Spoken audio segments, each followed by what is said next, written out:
Welcome to Dialogue Doodles, everyone. I'm Jack, and today we're diving into an incredible story of determination, scientific brilliance, and breaking barriers. With us is Professor Lucas Bennett, a historian specializing in scientific pioneers. Lucas, great to have you here. Thanks for having me, Jack. I'm particularly excited about today's discussion because it's a story that resonates strongly even in our modern times. Imagine this, everyone, you're in Warsaw in the late 1800s, and just wanting to get an education could get you arrested. That was the reality for our subject today, Marie Curie, or as she was known then, Maria Sklodowska. Lucas, what made this period so challenging for someone seeking knowledge? Well, Jack, we're talking about Russian-occupied Poland in 1867, when Marie was born. The Russian authorities were actively suppressing Polish culture and education.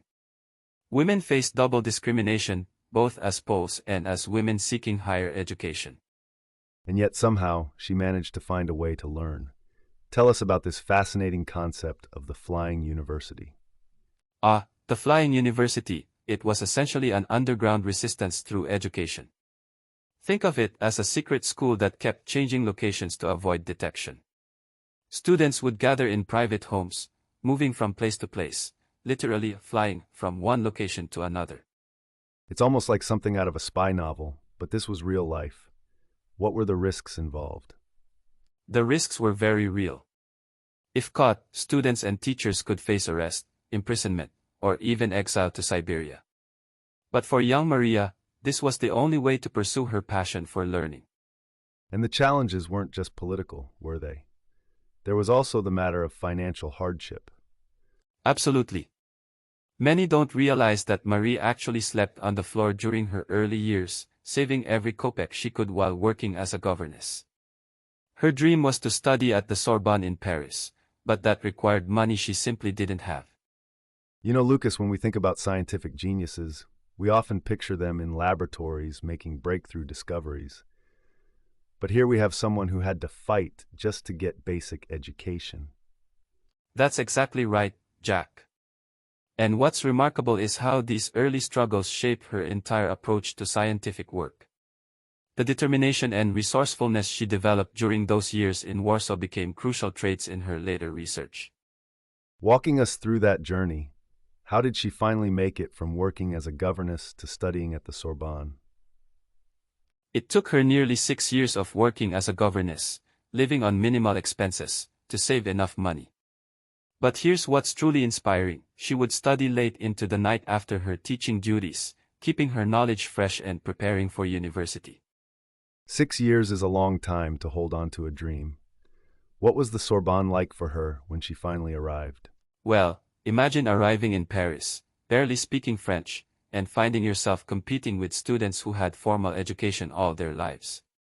Yet Marie, or Maria as she was still known then, not only managed but excelled.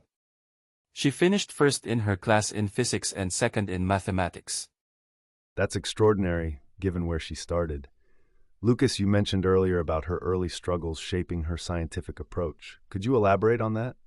Think about it this way: when you've spent years studying in secret, moving from place to place, you develop an incredible sense of focus and determination. These same qualities served her well when she and Marie Curie were working in what was essentially a converted shed, processing tons of pitchblende to isolate radioactive elements. It's fascinating how you draw that parallel. You know, it reminds me of modern startup stories. Brilliant minds working in garages or basement labs. Exactly. And like many modern startups, the Curies weren't concerned with luxury or comfort. Marie once wrote about their lab conditions, saying they had no proper equipment, no real lab. But what they did have was that same burning curiosity and determination she developed during her years in Warsaw. This brings up an interesting point about her partnership with Pierre. How did that relationship develop? Their relationship was truly unique for its time. Marie actually expressed it beautifully when she said, "My husband and I were so closely united by our affection and our common work that we passed nearly all of our time together." This wasn't just a marriage, it was a true intellectual and emotional partnership. That's quite progressive for the late 1800s, isn't it? Incredibly progressive, Jack. In an era when most women were expected to give up their scientific pursuits after marriage, Pierre insisted that Marie continue her research. He even turned down a prestigious position because the institution wouldn't provide research facilities for Marie. That level of support must have been crucial for their later discoveries. Speaking of which, let's talk about their working conditions. You mentioned earlier they were working in a converted shed? Yes, and this is where the story gets really interesting. The shed they worked in was actually an abandoned dissecting room, hardly what you'd expect for groundbreaking scientific research. It leaked when it rained and was blazing hot in summer, freezing in winter. Yet this is where they made their revolutionary discoveries about radioactivity. How did they manage such precise work in these conditions? This is where Marie's early experiences really came into play. Remember how she learned to make do with limited resources during her flying university days? She applied that same resourcefulness here. They processed literally tons of pitchblende ore, using equipment they largely had to pay for themselves. I imagine most scientists today would balk at these conditions. Absolutely.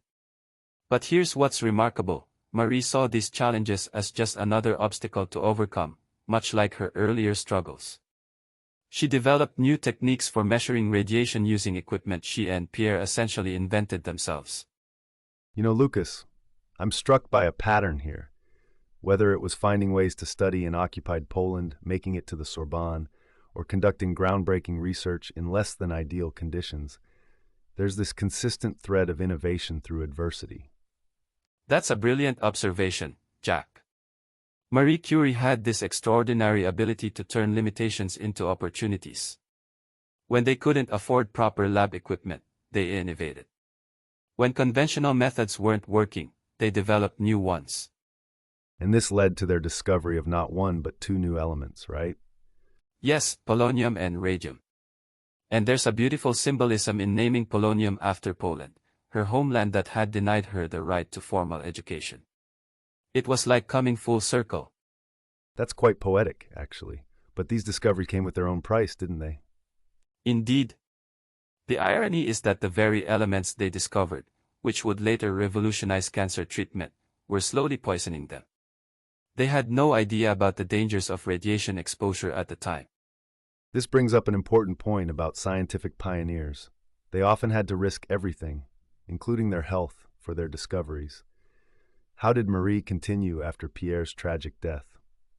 That's another testament to her extraordinary resilience. After Pierre's death in 1906, she took over his position at the Sorbonne, becoming the first woman to teach there. But more than that, she threw herself into their work with even greater determination.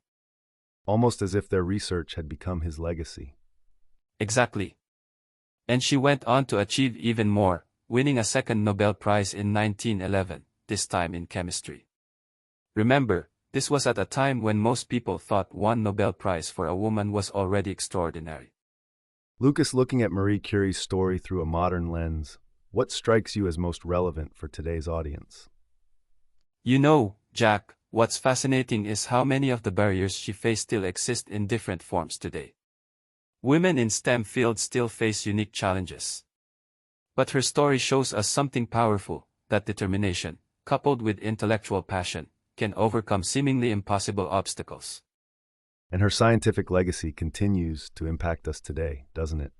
Absolutely. Every time someone receives radiation therapy for cancer treatment, they're benefiting from her discoveries. The X-ray units she developed during World War I saved countless lives. But perhaps her greatest legacy is as a role model, showing that circumstances of birth, whether gender, nationality, or economic status, shouldn't determine one's ability to contribute to science. Looking back at where we started this conversation, from that young girl attending the Flying University in Warsaw, it's quite a journey, isn't it? It really is. From studying in secret in Warsaw to becoming the first person to win Nobel Prizes in two scientific fields, it's a reminder that great achievements often start with simply refusing to accept the limitations others place on us. That seems like the perfect note to end on. Lucas, thank you for sharing these insights into Marie Curie's remarkable journey with us today. Thank you, Jack. It's been a pleasure discussing one of history's most inspiring scientists. And to our listeners, thank you for joining us. Remember, as Marie Curie showed us, some of humanity's greatest breakthroughs come from daring to pursue knowledge against all odds. Until next time, keep exploring, keep questioning, and never stop learning.